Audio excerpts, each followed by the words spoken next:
Okay. All right, Jima, hit record. I did. I'm recording already, so just in case.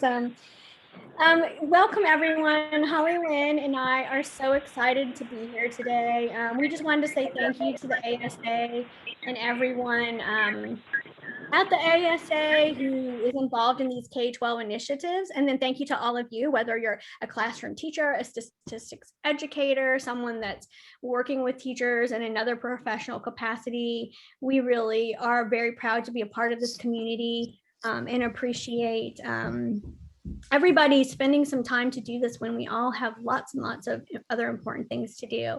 So I'm going to start out by sharing my screen. Hollywood and I will share the slides from today afterwards. There's not too many slides, but we will share those, and any links we provide we'll try to put in the chat.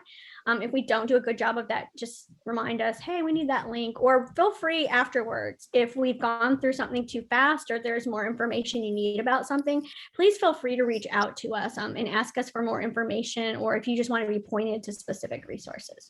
So we'll go ahead and get started.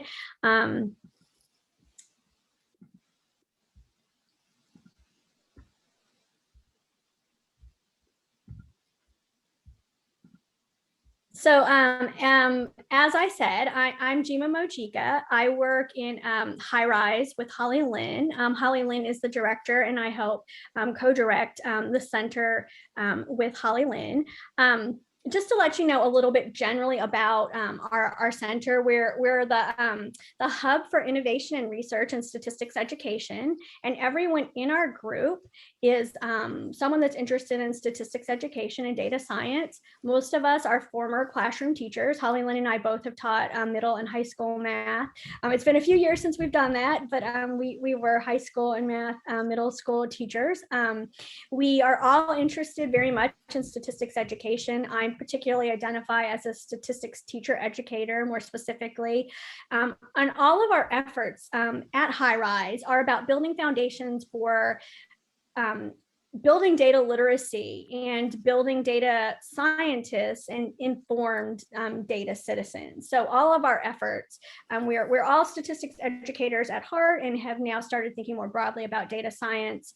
But all of our efforts are geared towards projects around those. So many of the projects that I work on, Holly Lynn works on a few more. I don't know that we'll talk about any of those today that go beyond working with teachers, but what we're going to be talking about today are some professional learning opportunities for teachers. We're going to show you one of our latest initiatives, and we're going to just share with you some of the types of resources that are there. So you'll know if these are things I might want to come in to get or not. But all of the things that I've been working on lately are either working with practicing or prospective teachers to help teachers build their expertise across K-12, but more specifically middle and high school and introductory college around statistics education. So Holly Lynn, I'll pause here for a moment and let you just say hi and to say a little bit about yourself.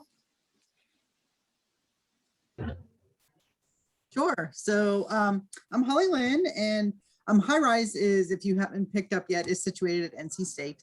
I've been at NC State since 2000. And a lot of my early work was actually looking at students' reasoning in statistics and probability and thinking about data.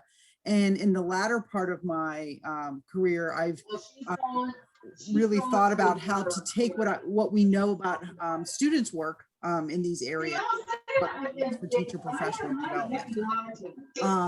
Looks like we've got some background noise. Yeah, so if you can remember to mute yourselves when you're not talking, that would help. Yeah. Thank you, everyone.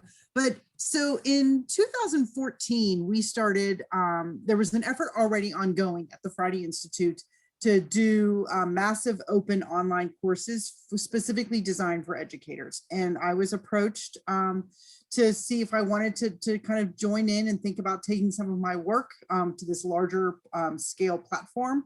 And so I said no, but then I decided to jump in and do it anyway.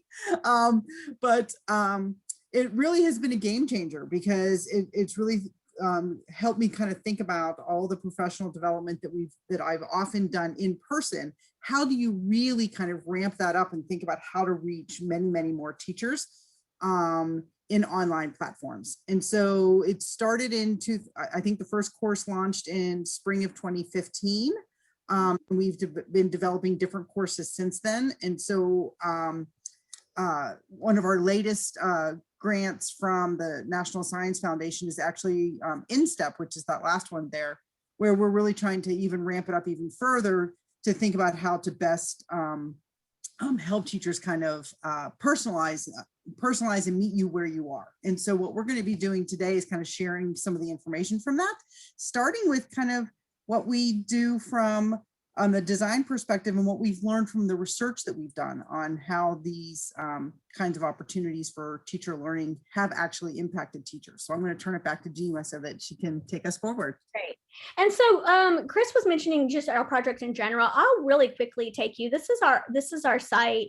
And what you can see is, again, we have, if you go over to our projects, we do have some others, but these are our main funded projects. So if you're really interested to see some of the other things we're doing, like DICE is one that I'm not involved in, that Holly Lynn's involved in, and that's around diagnostics to help teachers teach probability. That was also my first entry into this world many moons ago. And data stories is another one that's specific to students. So if you are interested, feel free to come here, take a look at some of our other projects. And if there are ways that we can help support, let us know. So back to let me get back to the presentation. So as Holly Lynn said, we've been doing some of this work, and we think we know some things about what helps teachers develop their expertise around teaching statistics and data science. And so some of you are here today because you are part of this group, but some of you are also familiar with some of our other professional learning opportunities. So in the past, we're not spending a lot of time about this, but we reached out to over 4,000 educators at this point through 2 teaching statistics courses that were a part of wider professional development at the Friday Institute. And I will show you that site in a minute, because there may be some other courses there that you may be interested in. Not all of the courses are running at the same time, but others are like Holly Lynn and I, where we're interested in trying to take some of our courses that we facilitated in the past and turn them into on-demand experiences, so teachers can go in and get what they need, and they don't have to wait for a course to open and close. But all of our resources that you'll see from Holly Lynn and I across all of our projects are free. We really try hard to get resources and choose tools like CodeApp and other tools like that are free to teachers. Most of them are often web-based, but we want to try to bring you things that we know that you can use in the classroom, or if you're a teacher educator or you're working with teachers, that you can take to the people you work with. Everything we do is from a Creative Commons license as well. So the things that you see that work well, that you like, whether you're want to take this into the classroom with your own students and adapt it, or you want to take it into your own setting where you're working with teachers, in a course or through professional development, using the Creative Commons license allows you to do that. And so there's opportunities through much of our work for teachers, not only to get these free resources that they can use and tools, but that they can also earn professional development hours. And so we'll talk a little bit more about that. But so one of the things that we have found over the work that we've been doing over the many years around online professional development is that there are these opportunities for learning. And so these boxes that are in red in this, that are kind of highlighted, these are the things that we have found are very effective in terms of whether you're a teacher and you want to engage, whether you want to plan some things with teachers. but that providing approaches and strategies for what it means to do statistics and what statistical practices are and what those data science ways of thinking and practices are, providing information and opportunities to engage with that is very effective. We found that it's very important to engage teachers in data investigation. So teachers having opportunities to think about using real data with tools that are going to help them reason is very important. And then a lot of people find that videos of expert discussions, whether the experts are statistics educators, like some of the people that have been hosting these meetings, classroom teachers, or when you see students sharing their own thinking, all of those things have been very important to teachers. And sometimes we show animations of student work. We're like many people where we often either we do things with students and we don't have IRB permission, or we have really great like old videos of us working or students working. And so whenever you see animations in our work, we recreated those from actual work with students or from research where we know that this is how students thought, this is student work. And then you can see that there are some other types of resources that we typically use in the work that we do in online professional development. We're not going to spend a lot of time on those today. And so what we're going to do in this presentation is we just want to share with you some examples of these types of resources. So for example, for those of you that have read the GAZE and the new GAZE report, which is so important that this was updated for us, Holly Lynn with some colleagues in the first iteration of one of the teaching statistics courses developed what's called the SASSy framework. So what it does is it builds on this knowledge of levels of sophistication about statistical thinking throughout a data investigation that we see widely talked about in GAZE, but it kind of focuses in on at each phase, if we're trying to develop students thinking around habits of mind of statistics, what that looks like. So people have found that to be really useful. We're not going to talk about that today in particular, but you'll find that widely available in any of the work that we've done with our online courses. We are going to share an example of one of our data investigations.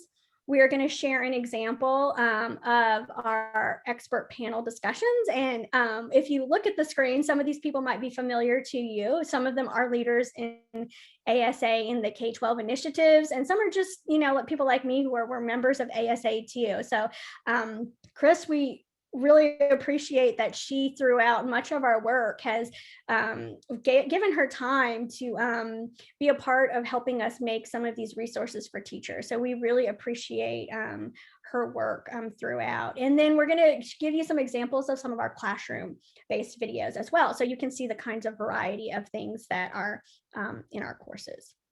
So we all know that there's a greater emphasis on statistics. We know that many states are either changing their standards or they're moving things around to emphasize statistics and probability maybe a little bit, but statistics definitely, right? And there's a lot of talk across the nation about this idea of data science for everyone, right? And so there are even states and there's a national movement to incorporate more data science ways of thinking into our curriculum materials. But Holly Lynn mentioned, and she'll talk about this at the very end, we have an NSF grant where we're trying to build, we're not trying, we are building with our partner RTI a personalized platform for learning. But we're just really behind schedule. Yeah, the platform is looking beautiful, but we're trying to heavily focus on some content. But we think this is going to be very exciting because this is going to be a very different experience. Holly Lynn will talk a little bit more about it, but it's not quite ready yet, and it won't be ready for a couple of years. So we just felt like we have this need right now to reach out to help teachers to try to provide some support to the community. We don't have the ability to facilitate the courses that we want. Some of these courses have run like 8 times, but we no longer have that ability to do that.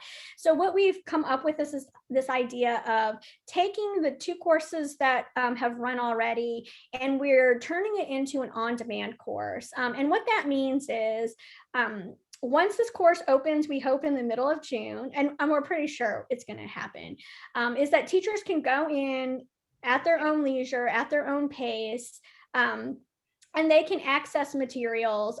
With our other materials, you can still go in and access things after the course closes. But with this one, you won't have to wait for a course to open and close. It's always just going to be there, and you go in at your own pace and you engage at your own pace and on your own schedule, on your own time. And so there's going to be 2 modules, and each of the modules is going to have 5 units within. And so we just wanted to, again, give a shout out to the Hewlett Foundation and the ASA. Even though we're kind of doing this without with very little funding, it's based on a lot of things we've already done. So some of that work. So I'm going to take you to the place real quickly. Lots of people have benefited from this that are outside of the 6-12 grades. When we offered our other courses, we found that there were lots of people, sometimes even just scientists or researchers or people that had other interests, that would come in and still benefited from these courses. So we think that other people would benefit, and we think people beyond mathematics and statistics context would benefit. So anybody that really works with data could benefit from these courses. But let me take you really quickly to the place. In past courses, we've had lots of science teachers, social studies teachers and educators joining those courses because they utilize data in their classrooms all the time. And so anyway, I just wanted to add that. But yeah, yeah, so again, when Kristen mentioned some of the things that we're involved in that we're doing at the Friday Institute, now some of this is going to be changing because we're kind of thinking about, we've done these courses for educators, these free web-based courses. What's the next thing? So stay tuned, because we're going to even trying to be thinking about what's the next thing to do. But right now, if you go to the place, you'll see that there's different courses that are offered. And so the Teaching the Beauty and Joy of Computing curriculum, it's a course that teaches you how to teach that curriculum. This is an example of one of our on-demand courses where you can just go in. So if you have colleagues that you think benefit, please share. And so you can see all of the courses here. You can see the 2 teaching statistics one. Teaching Mathematics with Technology was led by Karen Hollobrands. I worked with her on that. Holly Lynn even facilitated one semester. There's a couple of other math ones as well. But there's plenty of resources here. There's on-demand materials here.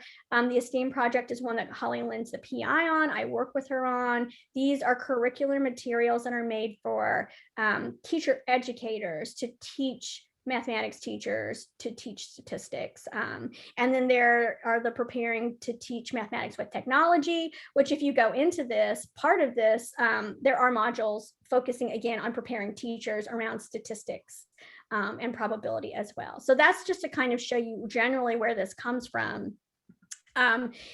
This particular course, if you go to it, it'll tell you, it's not quite ready yet, but this is kind of our page that gives you, again, this overview where I've shared it's free, geared towards 6-12 teachers. Holly Lynn and I are the lead developers.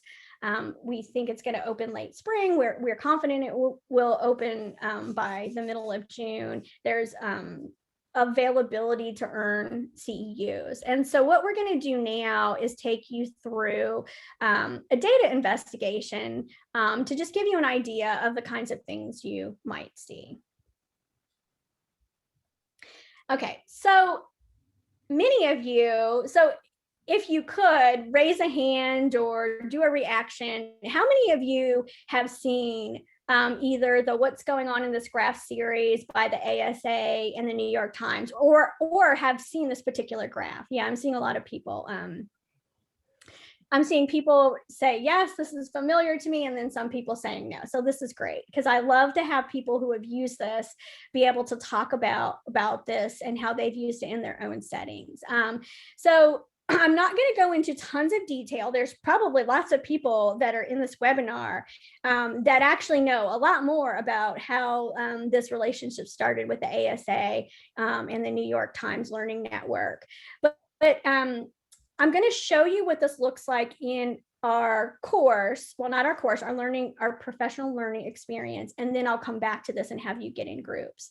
But this is an example of what we call dive into data. And in each of the units, you will have an opportunity to engage in some type of data investigation.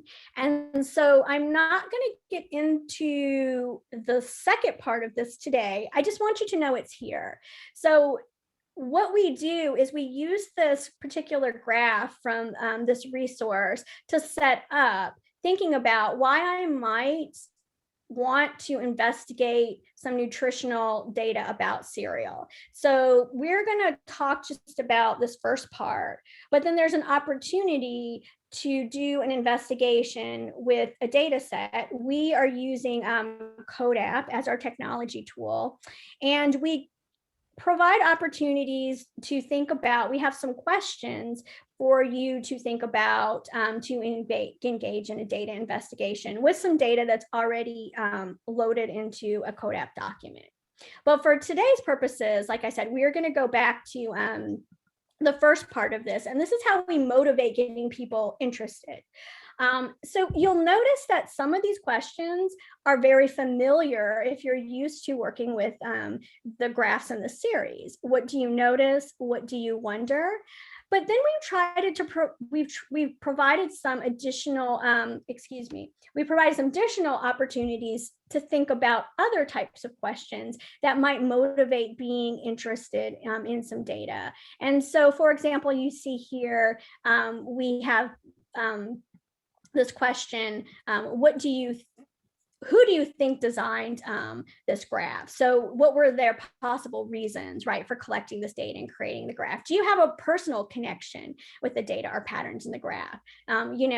Which people or groups do you think would feel more or less connected to this? What story could be told from the graph? So that's very similar to writing the catchy headline, right? But what might be missing from the story? So, and then a final one that we have for you to consider is, what are possible reasons that different food groups appear closer together? So how might these patterns be different if the data were collected by different people? Or what if it was a different time period? So we provided some questions in addition to the ones that you would typically see. So what we're going to have you do is we're going to have you just spend about 10 minutes and what we want you to do is, Holly Lynn, if you could put the Jamboard link in, that would be great. And we are going I've got the breakout rooms ready to go whenever you're ready to. Okay, yeah. So I don't know why I'm not forwarding to the next slide, but. So what you're going to do, if you can open that link up, I will just go ahead and go to the Jamboard instead of trying to force what's not happening. So you're going to see this link to the to this Jamboard, and what we provided is we've provided this graph. If you want to make this graph larger, copy and paste this into your web browser, and then you can get a larger visual of this. So what we'd like you to do for the next 8 minutes or so is discuss some of these questions. You do not have time to discuss all of them. So if you want to discuss some of the questions that motivate your thinking about statistics, you don't have to answer all of them, but I would love for people who have been using this series, and if you're not familiar, that Desmos also has over a dozen activities now that go with this. If you've used that, I'd really like for you guys to discuss that and share your experiences. So we're going to go ahead and put you in groups in the breakout rooms. We'll float around, or I'll float around because I think I'm the host, and then we'll come back together, and then Holly Lynn will show you some other resources. Yep, and we're going to only give you about 7 or 8 minutes in the groups. So I'm going to open up the rooms, and you've all been pre-assigned, so you will get invited to join. A little pop-up should come up and you should be invited to join a room and go ahead in and meet some new friends. Okay, so it's someone saying the Jamboard is locked. So let me Yes. the settings are right. Okay. Oh, I may have copied the wrong link. Well, let me just make sure that the link is that anybody that can get it. It might be that some Yep, weird. I'm fixing it right now. Okay, thank you. Yeah. Sorry about that. Sharing permissions. Okay, people are getting in. Thank you, Holly Lynn.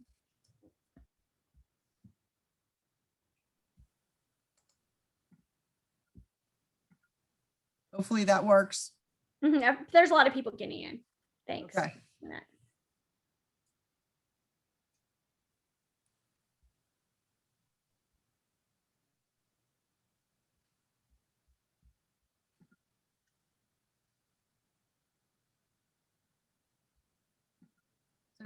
And Jima, while everyone is in, the breakout rooms, we might just actually pause the recording. That's a great idea. Let me do that, and then that way no one has to do the editing, because I'm usually the one doing the editing. Yeah. So okay, we're recording again. Great. Okay. And I'm going to do my screen share again just to optimize for video.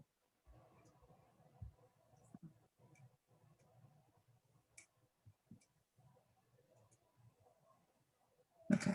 So one of the things, so first of all, it was great to hear that so many of you had used what's going on in this graph, but there was absolutely several of you that maybe you had seen it before, but you just haven't had a chance to use it. And it's really one of the things that we really try to do in our professional learning courses, is that we want to use free resources that are out there and position them in the course and give teachers a learning experience with them, so that they then walk away going, oh, I've gotten excited about this. Now I will go and investigate this further. So we whet your appetite with it, give you some engagement with it, and then you are inspired to go and look at it yourself more.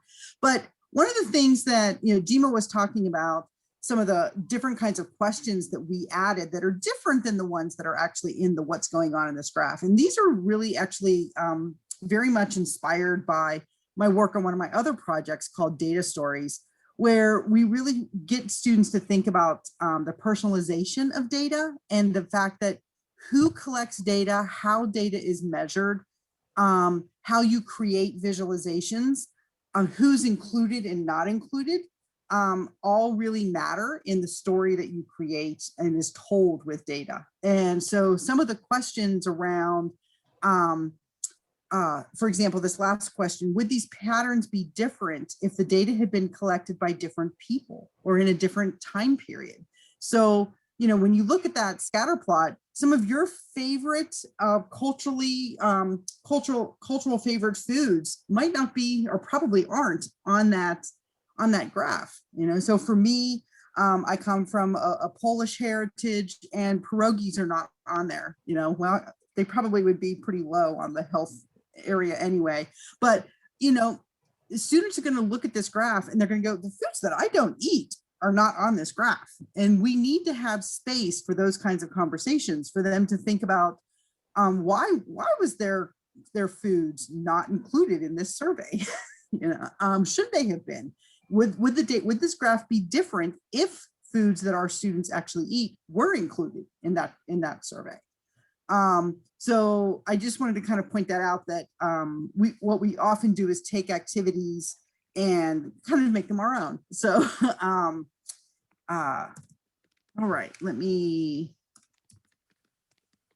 right, so another thing that we found in our research from all the past course offerings that we've had is that the expert panel discussions, where teachers get to listen what people are kind of talking about and the way that they reason about things, and talking about different issues in stats ed, really made a huge difference. We would just see flurries of discussion board activities around these kinds of conversations. And in surveys and in interviews following up from the courses, teachers would talk about these moments where they heard, experts talking about a particular issue, and how that kind of was a critical moment in their thinking of changing their perspective on something.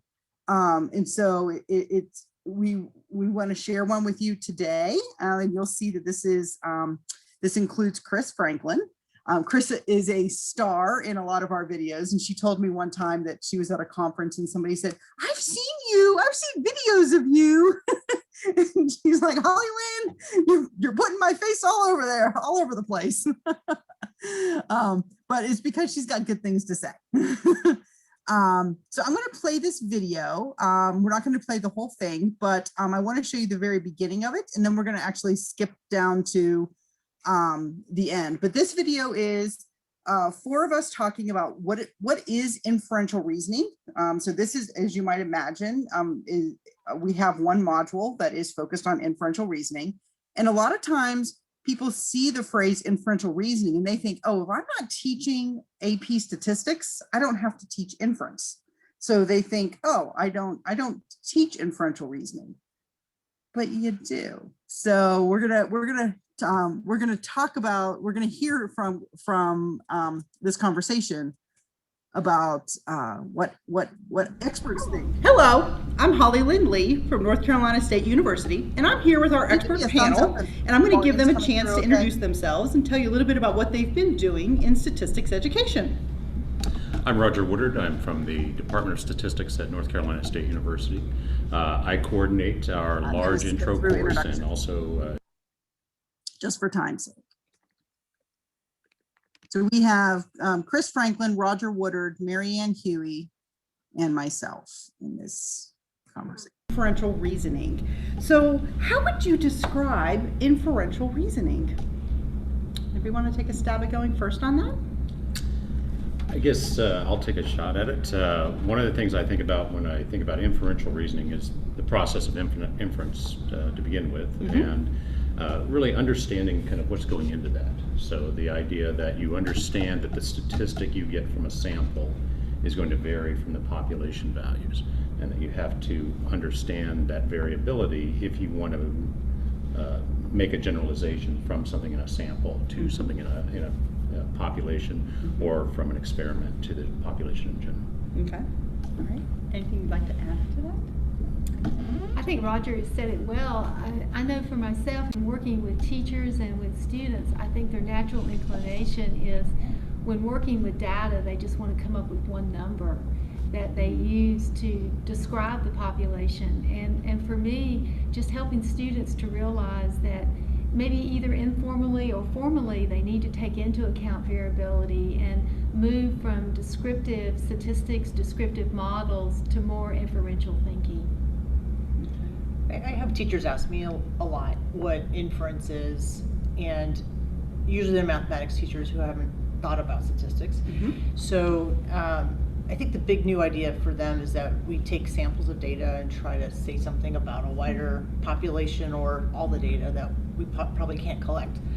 But we never know for sure if that's the right statement. There's always some level of uncertainty, and that's new for them. That's a kind of a challenge for students and teachers. So. Yeah. So thinking some about the statements that you all said, I hear that it involves data. So we're reasoning from data, but we're trying to generalize beyond that data, trying to make a statement beyond that data, and that there's uncertainty involved, and that the claims that we make, we recognize that there's a level of uncertainty in the claims that we're making. So good. So why is it? All right, so I'm going to skip forward just to give you another taste of the conversation where they start talking about what are features of good tasks that would engage students in making inference.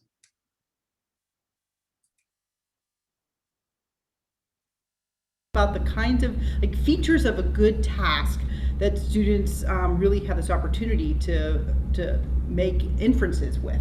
What else besides the kind of an engaging context do we need to be putting into those tasks?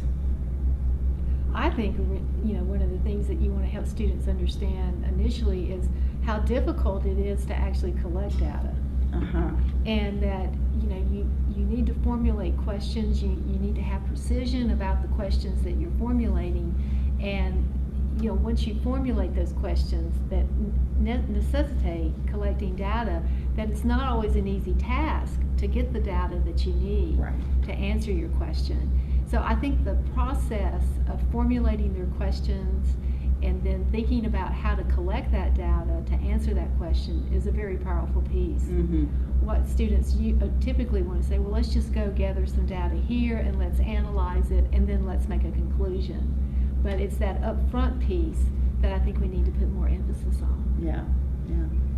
I think related to that collecting data piece is that if there's an issue that they're concerned about, maybe about social media use, that they have to think about perhaps what factors might impact someone's social media use. And so I have to collect data about those things so that I end up with a data set that has more than one variable. The question isn't just how often do you use Facebook?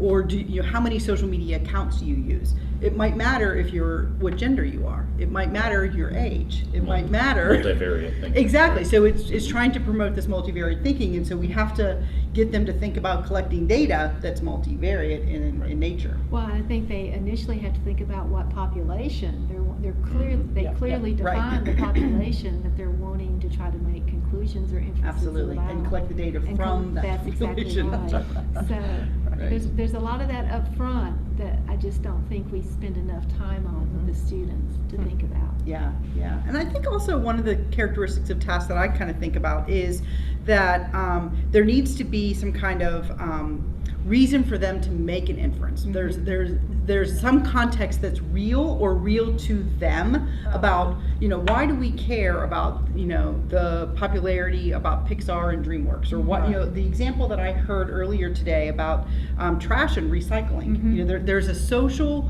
cause.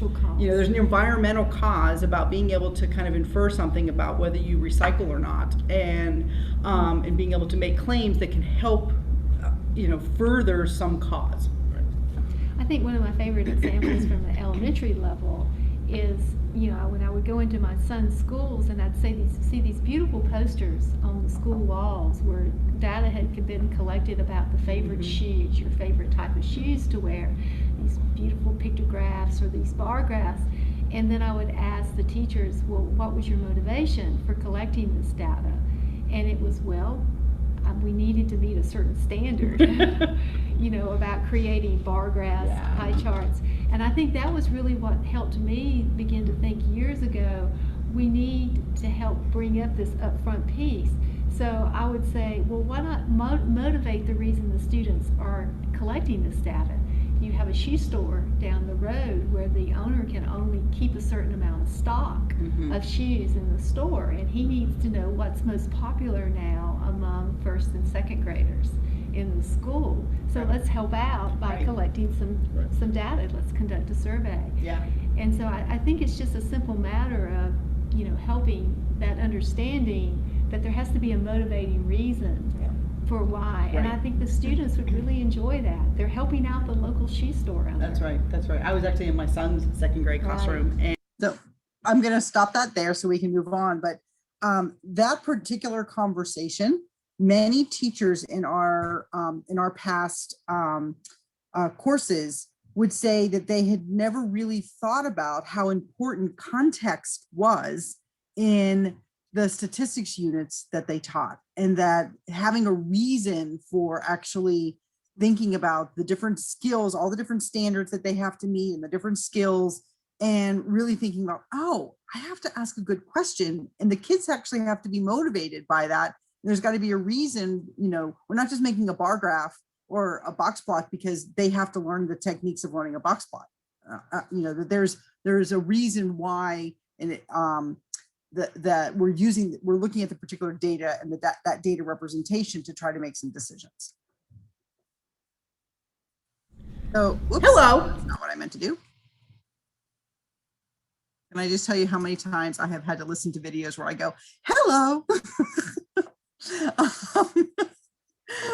Okay, so the other types of videos that really make a difference is when teachers can actually see kids and teachers in the classroom doing statistics lessons. And And we've known this in teacher education for a very long time, that being able to see examples and learn from examples and kind of pick apart those examples to kind of think about, well, what kind of different teacher instructional move might I make? What if this happened instead of that happened? And to have kind of scenarios that's a common scenario that everyone can kind of have a conversation and think about.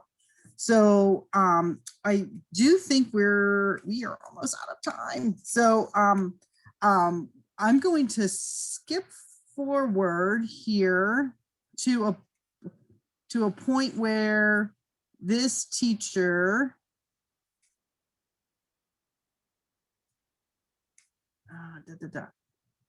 is using an app that many of you have probably used before. Here it is. So the Rossman and Chance applets that have been around for a very long time, there's one that's called a Reese's Pieces applet, and this teacher is actually using it in the classroom. Oh, it started back at the beginning. Good gravy. Seeds in there, it's probably going to be yellow and red. Okay, so I'm going to keep track of the percent of oranges, or the proportion of oranges that are in my little bag of Reese's Pieces.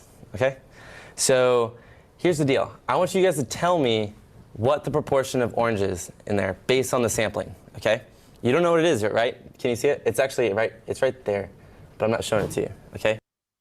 So I just wanted to stop there. So one of the things that this teacher did, if you go and use the applet, you actually put in a probability, and the probability is visible, the probability of actually picking each of the different colors. But this teacher hid that probability from his class. So he put that in and then scrolled the applet up so that nobody could see it. And so now they're using the applet and they don't know what the proportion is of a particular color. And he wants them to use the applet to kind of make an inference from that. But see if you can infer what it is based on my proportions, okay? So here we go. I did one sample of size 10. There it is. I got 0.5. Where could it be? Based on that one sample, it could be 0.5. Why not, right?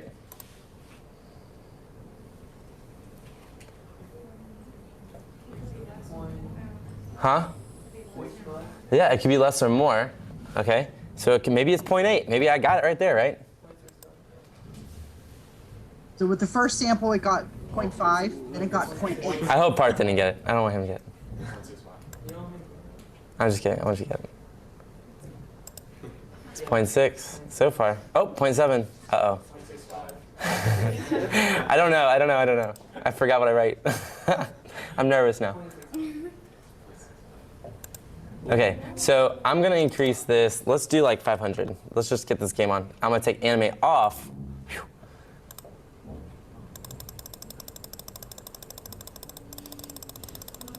So in this video clip, it actually shows, and there's a conversation with the teacher that happens after this, asking the teacher, why did you make the decisions that you made?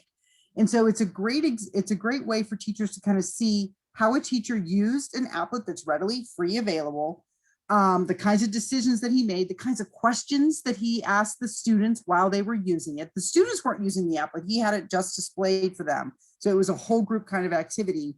But then the conversation, he had a conversation with me afterwards where I was asking him, well, why did you do that? And why did you do that? So he's able to actually describe his instructional decision making. And these, again, are the types of videos that we have throughout our learning experiences, so that teachers can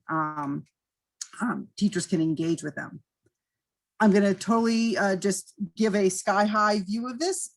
It's the same point that I was making earlier, that every unit always has this extend your learning, where we just plop in different things that are related, that are free and available out there. Some of them are videos, some of them are PDFs, some of them are websites and other resources. So the professional learning course is chock full of things that you can go and use. And one of the reasons why we've gone to this on-demand format is that we saw year after year, teachers were registering for our course that ran for about 8 to 10 weeks. And then 2 years later, they were coming back in and we could actually see the data trails of what resources they were going back to find and going back to see different videos. And so that really led us to thinking about how useful it is to have things in an on-demand format where teachers can come in and out and save resources and being able to find things for themselves. So if you're interested in going into the on-demand course when it opens this summer, we would highly encourage you to think about joining a professional learning team, creating a professional learning team. We did this in the past with our other courses that were kind of cohort based, but now these are not time based. You guys can take as long as you need. But the groups that worked best when we studied this a couple years ago were in the size of 3 to 8. And I would suggest that everybody registers for the on-demand course, looks through the orientation, kind of gets a sense of what's in there. We have a confidence to teach statistics survey that can help you think about, well, what areas am I feel pretty confident in already and where do I need to grow? And that can help you do some goal setting.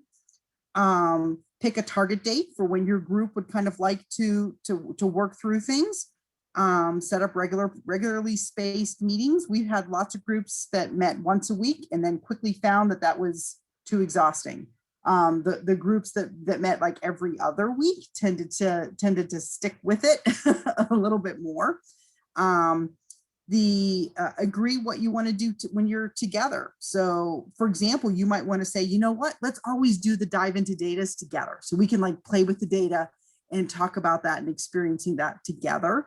Or maybe you want to watch the classroom videos together and kind of tease those apart together and have conversations around them. And then what in the course would you just like to complete on your own? So you kind of want to have some agreements about what you're going to do that. And then support one another in trying out these new tasks and tools in your classroom. So hopefully you can have a group of teachers that are, ideally it would be great if they are within your same district or school so that you can, the timing of when you teach things might be more similar, but it doesn't have to be that way. But, I think it's about finding the support, your critical friends who are going to kind of join you on this journey. And as Jima said, the InStep project, we have a landing page. So we have this pretty page where you can see what we're planning on doing and you can sign up to get more information. We will be in the next 6 to 8 months forming some teacher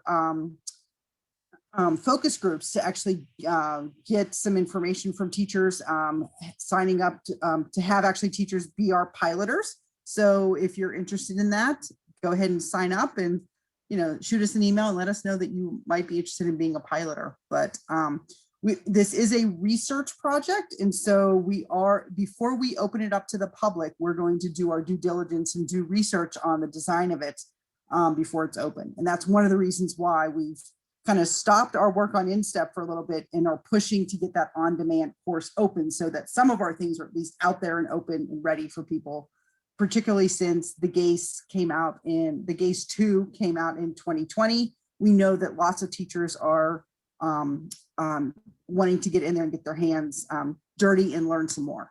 So.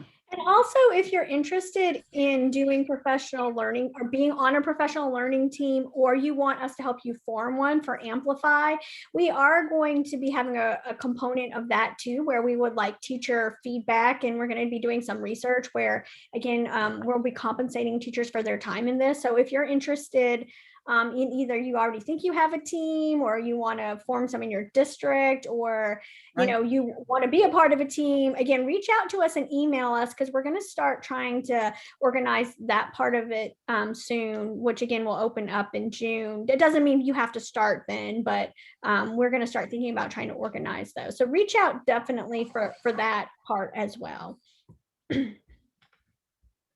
So Chris, we'll turn it back to you if you want to. I know we are completely out of time. We took all the time, which is best form. It's excellent. Thank you both so very much. And I know we're out of time, but I know Holly Lynn and Gemma would would welcome your emails. If you have questions, you see their Yep. email addresses there. Just email them directly and they will get back with you. And I can Um, stay, I can stick around for a little while if anybody has questions too.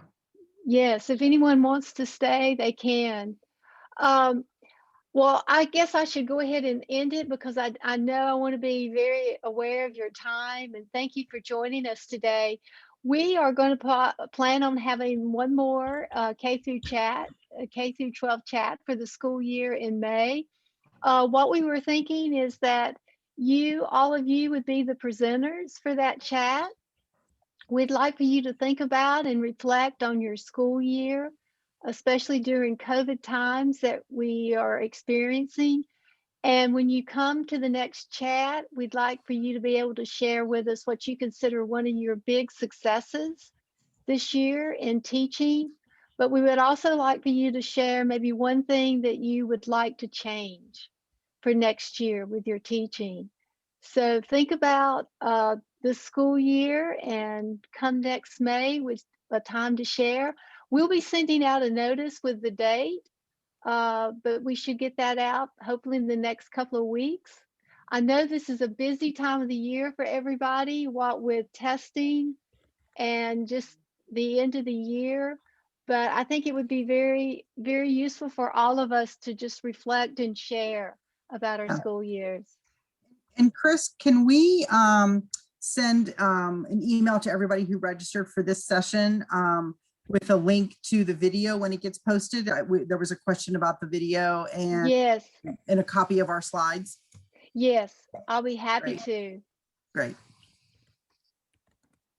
All right. Well, enjoy the rest of your day and we'll see you in May. Thank you, everyone. And Rebecca just posted the link to YouTube. Bye-bye.